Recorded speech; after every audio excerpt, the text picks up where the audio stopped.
Corona संक्रमण के बीच प्रवासी श्रमिकों का शहर पहुंचने का क्रम जारी है। मुजफ्फरपुर में कोरोना संक्रमण के बढ़ते मामलों के बीच देश के दूसरे हिस्सों में फंसे श्रमिकों की घर वापसी लगातार जारी है। पंजाब के भटिंडा से आज भी एक श्रमिक स्पेशल रेलगाड़ी मुजफ्फरपुर जंक्शन पहुंची, जिससे करीब 1150 मजदूर मुजफ्फरपुर पहुंचे हैं, जहां उनके स्वास्थ्य की स्क्रीनिंग करने के बाद उनको संबंधित जिलों के लिए रवाना किया जा रहा है। हालांकि रेड जोन से प्रतिदिन करीब 2 से 2,500 मजदूरों के मुजफ्फरपुर पहुंचने की वजह से अब जिले में तेजी से कोरोना संक्रमितों की संख्या बढ़ रही है। पिछले 2 दिनों में मुजफ्फरपुर में कोरोना के 6 मामले सामने आए हैं। जिले में सभी प्रभावित व्यक्ति बाहर से आने वाले प्रवासी मजदूर हैं। पंजाब से ना जी। क्या दिक्कत हुआ है वहाँ पर जो आना पड़ा? उधर परेशानी की दिक्कत थी तो खाने पीने का भी दिक्कत था जी। अभी यहाँ पर आ गए हैं तो कैसा लग रहा है? यहाँ पे ठीक है। तो क्या लॉकडाउन में आपराधिक घटना बढ़ती जा रही है। आए दिन लूट गोलीबारी की घटना मुजफ्फरपुर में घट रही है। सोमवार की शाम सदर थाना के पताही मोहम्मदपुर गांव में मछली मारने को लेकर जमकर गोलीबारी हुई, जिसमें पताही वार्ड 10 के पार्षद महेश चौधरी का पुत्र अजय कुमार को पेट में गोली लग गई। अजय को आनन फानन में बैरिया के एक निजी अस्पताल में भर्ती कराया गया है, जहां उसकी स्थिति नाजुक बनी हुई है। वहीं इस मामले में पास के ही विजय चौधरी को नामजद करते हुए परिजनों ने सदर थाने में मामला दर्ज करवाया है। पुलिस पूरे मामले की तफ्तीश कर रही है। हम बाड़ी पोखरी जोतते हैं, समझे, मछली पालन करते हैं, ठीक है। और लगातार जो है सो विजय चौधरी जो है सो मतलब उसमें मछली मारता है, ठीक है ना। हम उसको मना करने गए तो मारपीट करने के उतारू हो गया, ठीक है। और मारपीट उतारू को हो गया और से गोली घर में से निकाल के लाया, हमको गोली मार दिया। क्या गोली मारा? एक गोली मारा है। हवाई फायर भी किया है? हवाई फायर भी किया है। कौन है ऊपर? क्रिमिनल है? क्रिमिनल है। पहले भी जेल हो गया? हाँ, पहले रेप कांड में जेल 7 साल से आया है, तो अभी 6 महीना पहले जेल से आया है। पताही बाड़ी पोखर को मत्स्य विभाग से लिए हुए हैं कॉन्टैक्ट पर, और उसका रेवेन्यू भी जमा किए हुए हैं। उसमें मछली भी पालन चल रहा है और मछली जो है विजय चौधरी मार रहा था, पिता राधे श्याम चौधरी जो पताही के रहने वाला है। हमारा लड़का उसको गया है मना करने कि हम इसको पोखरी के लिए हुए, इसमें जीरा छोड़े हुए हैं, आप इसमें मछली नहीं मारिए। तो अभद्र गाड़ी दिया, जैसे धोबी होकर के तुम ये मछली पालेगा, और जो है से गोली चला दिया है। क्या गोली मारा? 2 गोली मारे हुए हैं। अच्छा, क्या स्थिति है बेटा? अभी ट्रीटमेंट चल रहा है सर। चल रहा है। पुलिस आई थी? हम तो सर यहाँ हॉस्पिटल में, हमको मालूम नहीं है कि पुलिस आई कि नहीं। मुजफ्फरपुर में जैसे ही कोरोना पॉजिटिव मरीज मिला है, वैसे ही इस पर राजनीति शुरू हो गई। बीजेपी सांसद अजय निषाद ने विवादित बयान दिया है। अजय निषाद ने कहा कि तबलीगी जमाती को आतंकवादी घोषित कर देना चाहिए। उन्हीं लोगों के कारण देश में क्रिटिकल स्थिति हो गई है। इन लोगों पर आतंकियों की तरह कार्रवाई होनी चाहिए। वहीं मदरसे के द्वारा दी जा रही शिक्षा को भी पंचर बनाने तक ही सीमित है, वहीं तक की शिक्षा दी जाती है। मदरसे में मासूम बच्चों को शुरू से ही कट्टरपंथी एवं गलत शिक्षा दी जाती है, जैसी बातें सांसद ने कही। अजय निषाद ने कहा कि मुजफ्फरपुर ग्रीन जोन में था, लेकिन यहाँ भी बाहरी लोगों के आने के कारण कोरोना पेशेंट मिलने लगे, तो पूर्ण रूप से पूरे देश में जमातियों के द्वारा कोरोना को फैलाया गया है। क्या है, किसको मिला? हम तो शुरू से बोल रहे हैं, मेरा देश जो है नरेंद्र मोदी के नेतृत्व में सारा चीज़ कंट्रोल में चल रहा था। जो पहला लॉकडाउन हुआ तो पूरा सक्सेस था, बीमारी की संख्या भी बहुत कम थी।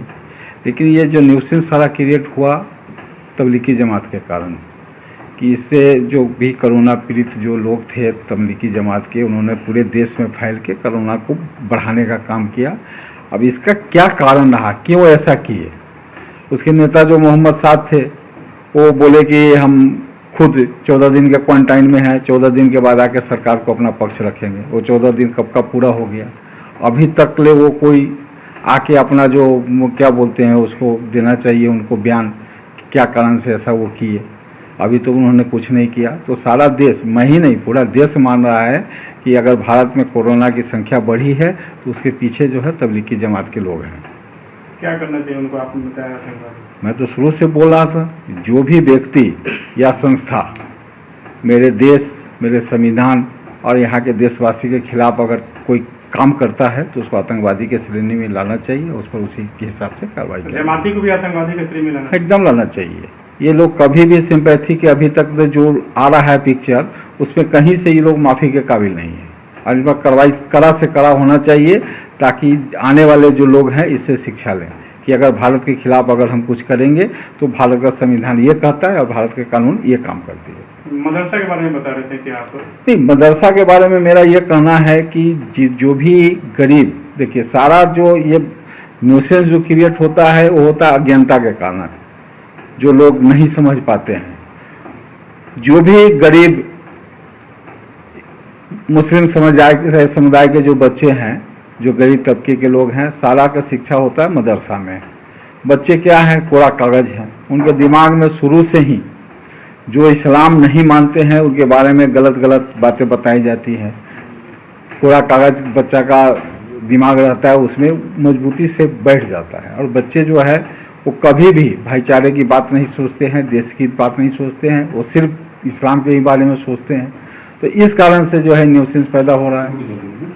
हम बराबर कर रहे हैं कि इस्लाम जो भी मदरसे में बच्चे पढ़ते हैं तो उनका शिक्षा दीक्षा तो जीरो होता है। अफसर तो ये बनते नहीं हैं, बनते हैं क्या, तो ये तो गैरेज में मिस्त्री का काम करते हैं या पंचर की दुकान बनाते हैं।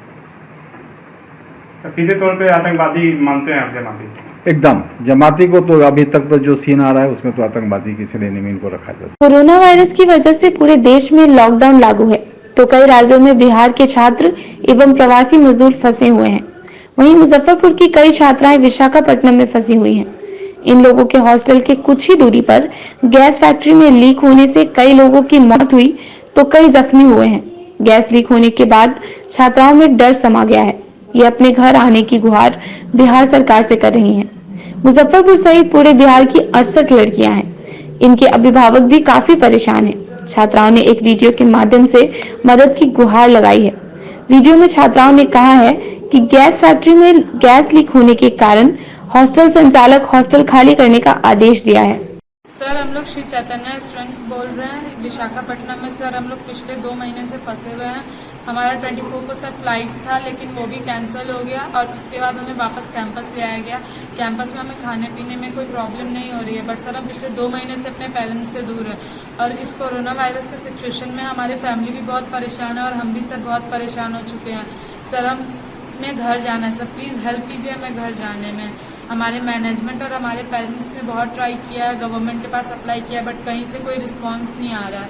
हमने सर ऑनलाइन अप्लाई किया है गवर्नमेंट को, लेकिन आज 4-5 दिन हो गए उस पर भी कोई रिस्पांस नहीं आया है। सर सेंट्रल गवर्नमेंट के परमिशन के बाद भी हमने बहुत जगह अप्लाई किया लेकिन कहीं से कोई रिस्पांस नहीं आ रहा है। सर प्लीज़ आप यहाँ के RDO ऑफिसर, नोडल ऑफिसर और डिस्ट्रिक्ट कलेक्टर से बात कीजिए ताकि सर हमें परमिशन मिल सके। सर हमारे टीचर ने RDO ऑफिसर से बात किया तो उन्होंने बोला कि उन्होंने बिहार गवर्नमेंट को लेटर भेजा है, बट उस लेटर पे अभी कोई रिस्पांस नहीं आया। सर प्लीज़ आप लोग कुछ रिस्पांस कीजिए ताकि हम अपने स्टेट वापस आ सके। सर हमें हमारे पेरेंट्स से मिलना है। सर प्लीज़ इस सिचुएशन में हम अपने पेरेंट्स के साथ रहना चाहते हैं। सर प्लीज़ हमें घर आना है, प्लीज़ सर। कोरोना महामारी की वजह से जारी लॉकडाउन से प्रभावित परिवारों के बीच सोमवार को डॉक्टर राम मनोहर लोहिया कॉलेज के राष्ट्रीय सेवा योजना के द्वारा भीम आर्मी के महानगर अध्यक्ष दीपक कुमार रजक के नेतृत्व में कलमबाग चौक स्थित स्लम बस्ती में लगभग 100 परिवारों के बीच खाद्य सामग्री का वितरण किया गया। साथ ही लोगों को सोशल डिस्टेंसिंग का पालन करने और मास्क लगाकर रहने के लिए जागरूक किया गया। मौके पर डॉक्टर मुकेश कुमार सरदार सहित दर्जनों लोग उपस्थित रहे। फैली हुई है जिससे पूरे देश के लोग जो है, पूरे विश्व के लोग परेशान हैं। लोगों का काम धंधा बंद है। ऐसे में गरीब परिवार के लोगों को उसका जीवन रोजी रोटी जो है एकदम खतरे में हो गया है, जीवन भुखमरी का शिकार हो रहे हैं। ऐसे में डॉक्टर राम मनोहर लोहिया कॉलेज के राष्ट्रीय सेवा योजना के इकाई द्वारा और कॉलेज के शिक्षक एवं कर्मचारियों के सहयोग से गरीब लोगों के बीच में राहत सामग्री बांटी जा रही है और लोगों के बीच कोरोना वायरस से बचाव हेतु जागरूकता दिया जा रहा है कि कैसे लोगों को इससे बचना है। इसमें NSS के कार्यकर्ता भी और भीम आर्मी के दीपक जी भी सहयोग कर रहे हैं और ये सिलसिला हम लोगों का अभी शुरू हुआ है और जब तक ये लॉकडाउन रहेगा और जरूरतमंदों को राहत की जरूरत रहेगी उसमें हम बांटते रहेंगे। सोमवार को कंपनी बाग रोड स्थित पोस्ट ऑफिस के कार्यालय के बैंक में खाता खुलवाने को लेकर भीड़ इकट्ठा हो गई। जिसके कारण स्थिति गंभीर हो गई और सोशल डिस्टेंसिंग की भी धज्जियां उड़ गई। वहीं आनन फानन में पोस्ट ऑफिस के पुलिस वालों ने सभी को बाहर निकाला। इस दौरान पुलिस को बल प्रयोग भी करना पड़ा। वहीं सभी ने गेट पर जमकर हंगामा किया। इस दौरान एक महिला बेहोश हो गई। वहीं महिलाओं ने कई आरोप भी लगाए। बोली सुबह से आई हुई हैं, लेकिन अभी तक कुछ काम नहीं हो रहा है। काम करने वाला आदमी है सर, हम लोग रेंट पर रहते हैं, पर हम पूरा नहीं कर दिहाड़ी कर लेंगे सर। वहाँ हम लोग सोचे कि खाता खुल रहा है, लॉकडाउन में जो लोग करते हैं तो पुलिस लोग डंडा मारता है, हम लोग कोई काम पता कर नहीं रहे हैं। छोटा छोटा बच्चा है हम लोग का, समझे, चिल्लाने के लिए हो जाएगा, चलो खाता खुलवाने के लिए। सुबह 6 बजे से आकर लाइन में खड़े हैं, 3 बार इसको दाती लग चुका, समझे। अब कोई सुनवाई नहीं। हम लोग ये ना सोचे कि जा रहे तो कुछ पैसा आ जाएगा, तब बाल बच्चा के लिए कुछ हो जाएगा। कहाँ से आए थे आप लोग? हम लोग ब्रह्मपुरा लेकर से आए हैं। खाता उतना नहीं, हम लोग गरीब आदमी हैं। खाता सुन रहे कि खाता खुलता है तो हमें 2500-3000 रुपया मिलता है 15 दिन के बाद। तो मिलेगा तो खाएंगे पिएंगे। अभी लॉकडाउन चल रहा है, इस तरह का भीड़ लगा हुआ है, आपको डर नहीं लग रहा है कोरोना का? है कोरोना है, कोरोना के पेट भी देखते हैं, कोरोना भी देखते हैं। जो है दूरी बनाकर नहीं रह रही, इसलिए हुआ कि बिहार पुलिस तो महिला सिपाही आएगी तब खाता खुलेगा, यही बात। बहुत सोशल डिस्टेंसिंग की भी धज्जियां उड़ाएंगे तो धज्जियां उड़ा रहा था, इसलिए जो है बाहर किया गया। बहुत ज़्यादा भीड़ है और यहाँ उतनी व्यवस्था है नहीं जो उतने आदमी का अकाउंट खुल सके। प्रतिदिन 2000 आदमी आते हैं और लौटते हैं, और महिला किसी की बात नहीं समझता है, वो देह पर देह रगड़ता है। हम लोग उसको डांट नहीं सकते हैं, मार नहीं सकते हैं, जबरदस्ती हटा नहीं सकते। सर लॉकडाउन चल रहा है, कोरोना का संकट है, इस तरह का सोशल डिस्टेंसिंग का पालन नहीं हो रहा है सर। बिल्कुल बिल्कुल नहीं हो रहा है सर, हम लोग कराने में भी सक्षम है। अपने पूर्व घोषित कार्यक्रम के तहत सोमवार को बाबा गरीबनाथ पर जलाभिषेक करने के लिए निषाद राज पार्टी के कार्यकर्ता पहुंचे। आपको बता दें कि कुछ दिनों पूर्व विभिन्न राज्यों में मंदिरालय खोले जाने का विरोध करते हुए भारतीय निषाद राज पार्टी ने मंदिरालय नहीं शिवालय खोलने की मांग की थी। सोमवार को 7 सदस्यों के साथ जलाभिषेक को सिकंदरपुर कुंडल से बाबा गरीबनाथ मंदिर पहुंचे। वहीं मंदिर के पुरोहित अभिषेक पाठक के समझाने बुझाने के बाद सभी सदस्यों ने मंदिर के बाहर से ही पूजा अर्चना की। आज हम लोगों ने फैसला लिया है कि इस वैश्विक महामारी को अपने देश से एवं पूरे विश्व से भगाने हेतु हम लोग भगवान भोले ही एक सहारा बचे हैं। इसलिए आज हम लोग मुजफ्फरपुर जिले के एक प्राचीन मंदिर और महान मंदिर भगवान शिव का जो है एक बाबा धाम है, उसमें हम लोग आज पैदल चल के सिकंदरपुर कुंडल मोहल्ले से आज हम लोग पूजा अर्चना करने आए हैं, ताकि कोरोना को हराना है, भगवान शिव को मनाना है। इस नारे के साथ पूरे शहर भ्रमण करके हम लोग आज मंदिर में पूजा करने आए।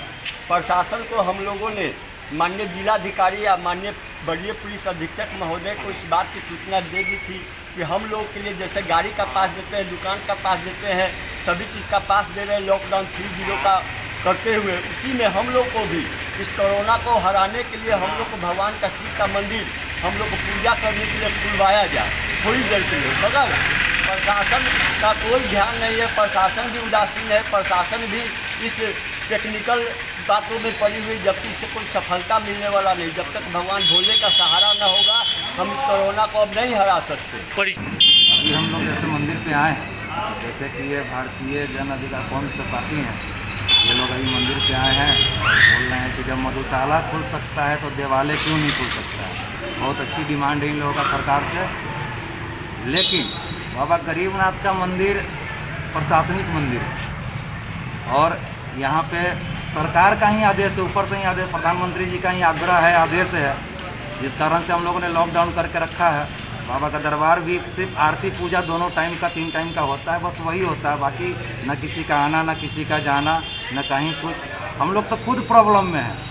आज एक ब्राह्मण जिसका रोजी रोटी मंदिर से चलता था, पूजा पाठ से चलता था, ये खुद प्रॉब्लम में है, लेकिन फिर भी सरकार के आदेश को मानते हुए बाबा गरीबनाथ को और न भगवान को कोई लोक नहीं कर सकता। सबके हृदय में भगवान है, मंदिर मस्जिद कहीं कुछ नहीं है, मानने के ऊपर है। तो मैं इन लोगों से आग्रह किया कि ऐसा कि सरकार का आदेश है, आदेश भर आप लोग कम से कम ये रखिए, बाबा तो आपके मन में है, कन में बाबा है। इसी कारण से मैं सबसे पूरे देशवासी से ये अनुरोध करूँगा कि सोशल डिस्टेंसिंग का पालन करें। मुसीबत की इस घड़ी में लगातार ड्यूटी कर रहे कोरोना वॉरियर्स का पूरे देश में सम्मान हो रहा है। इसी कड़ी में सोमवार को वार्ड नंबर 31 पार्षद रूपम कुमारी और पार्षद प्रतिनिधि जीवेश कुमार के द्वारा सदर थाना और काजी मोहम्मदपुर थाना अध्यक्षों के साथ सभी पुलिस पदाधिकारियों को माला पहनाकर एवं अंग वस्त्र देकर सम्मानित किया गया। हम प्रशासन के लोगों के काम मतलब जो हम लोगों के लिए इतना कर रहे हैं तो उन्हीं का सम्मान समारोह रखे थे, उन लोगों को सम्मान किए हैं क्योंकि मतलब हम लोगों को जो विपदा से लड़ना पड़ रहा है उसमें वो बहुत बड़े सहायक हैं, इसलिए उन लोगों के सम्मान के लिए यहाँ ये छोटा मोटा प्रोग्राम रखा। के तरफ से आज सदर थाना प्रभारी, काजी मोहम्मदपुर थाना प्रभारी और QRT इंचार्ज जितने भी इनकी तारीफ की जाए काफ़ी कम है। हमारे वार्ड 31 और इस आसपास में जितनी भी इनकी प्रशंसा की जाए काफ़ी इनका सहयोग रहता है। 24 आवर हमारे यहाँ इनकी एक गश्ती गाड़ी और एक 4-1 का टीम हमेशा मौजूद रहता है, जिससे कि यहाँ के लोगों में काफ़ी अमन चैन है, लोग सुरक्षित महसूस करते हैं, किसी तरह की कोई भय की स्थिति नहीं है। इन लोग के द्वारा पुलिस पब्लिक मीटिंग भी करवाई जाती है कि किसी को कोई भी तरह का बात हो तो खुल के अपनी समस्या को रखते हैं और ये लोग समाधान करते हैं, जिसमें QRT वाले और हमारे काजी मोहम्मदपुर थाना प्रभारी और सदर थाना प्रभारी काफ़ी सहयोग करके हम लोग का आत्मबल मजबूत करते हैं।